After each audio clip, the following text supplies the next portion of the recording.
বাংলাদেশের সাম্প্রতিক পরিস্থিতির বিরুদ্ধে প্রতিবাদ জানিয়ে মালদহে আন্দোলনে নামলো হিন্দু জাগরণ মঞ্চ। আন্দোলন চলাকালীন বাংলাদেশের বিরুদ্ধে প্রতিবাদী স্লোগান দেওয়া হয় এবং বাংলাদেশের প্রধানমন্ত্রী মোহাম্মদ ইউনূসের কুশপুতুল দাহ করা হয়। সংগঠনের পক্ষ থেকে দাবি করা হয়েছে বাংলাদেশে ক্রমশ অস্থিরতা বাড়ছে এবং সেখানে সংখ্যালঘু হিন্দু সম্প্রদায়ের মানুষ নানাভাবে নির্যাতনের শিকার হচ্ছেন। তাদের অভিযোগ, উগ্রপন্থী গোষ্ঠীর হামলা ও হুমকির কারণে সংখ্যালঘুদের জীবন ও নিরাপত্তা বিপন্ন হয়ে পড়ছে। এই প্রেক্ষাপটে এক সংখ্যালঘু হিন্দু যুবক দীপু দাসের মৃত্যুর ঘটনাকে সামনে এনে ক্ষোভ প্রকাশ করা হয়। সংগঠনের দাবি অনুযায়ী ঘটনাটি অত্যন্ত নৃশংস এবং তা ইতিমধ্যেই সামাজিক মাধ্যমে ছড়িয়ে পড়ে ব্যাপক আলোড়ন সৃষ্টি করেছে। বাংলাদেশের সংখ্যালঘুদের উপর হওয়া এই ধরনের ঘটনায় তীব্র প্রতিবাদ জানিয়েই মালদহে হিন্দু জাগরণ মঞ্চের এই আন্দোলন অনুষ্ঠিত হয়। আন্দোলনকারীরা অবিলম্বে এই ধরনের ঘটনার নিরপেক্ষ তদন্ত ও দোষীদের শাস্তি এবং সংখ্যালঘুদের নিরাপত্তা নিশ্চিত করার দাবি জানান। এই ধরনের নিত্য নতুন খবরের আপডেট পেতে দেখতে থাকুন জঙ্গিপুর নিউজ লাইভ।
আপনারা অবগত আছেন, গত দুদিন আগে বাংলাদেশে আমাদের এক হিন্দু সনাতনী ভাই দীপু চন্দ্র দাস, তাকে জেহাদিরা গাছে বেঁধে নির্মমভাবে হত্যা করেছে।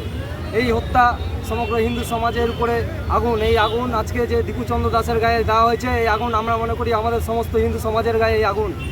এই প্রতিবাদে আমরা হিন্দু জাগরণ মঞ্চ মালদা জেলার পক্ষ থেকে আজকে ফোয়ারা মোড়ে একটি প্রতিবাদ সভার আয়োজন করেছিলাম।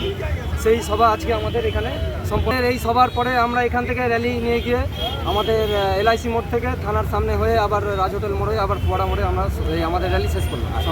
অবগত আছেন, গত 3 দিন আগে আমাদের ভাই সনাতনী ভাই বাংলাদেশে দীপু চন্দ্র দাস, তাকে নির্মমভাবে হত্যা করা হয়েছে।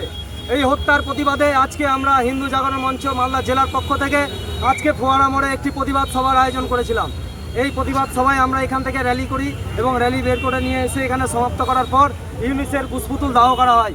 এখানে আমরা বাংলাদেশকে বলতে চাই, আজকে তোদের বাবা ছিল ভারতবর্ষ, আজকে তোরা নিজেদের বাবাকে পরিবর্তন করে আজকে তোরা পাকিস্তানকে নিজের বাবা বানিয়েছিস। আজকে আমাদের দয়ার দানে তোরা আজকে ওখানে আছিস। আমরা তাদেরকে অবগত করতে চাই, পাকিস্তানের কিছুদিন আগে আমরা যে অবস্থা করেছিলাম অপারেশন সিন্দুর, আজকে বাংলাদেশেরও দুর্দিন আসছে, এর জবাব হবে, ইঞ্চিতে ইঞ্চিতে জবাব হবে। এই আগুনের জবাব আগুন দিয়ে দিতে হবে। তোমার নাম কি? আমার নাম বিজন মন্ডল। আমি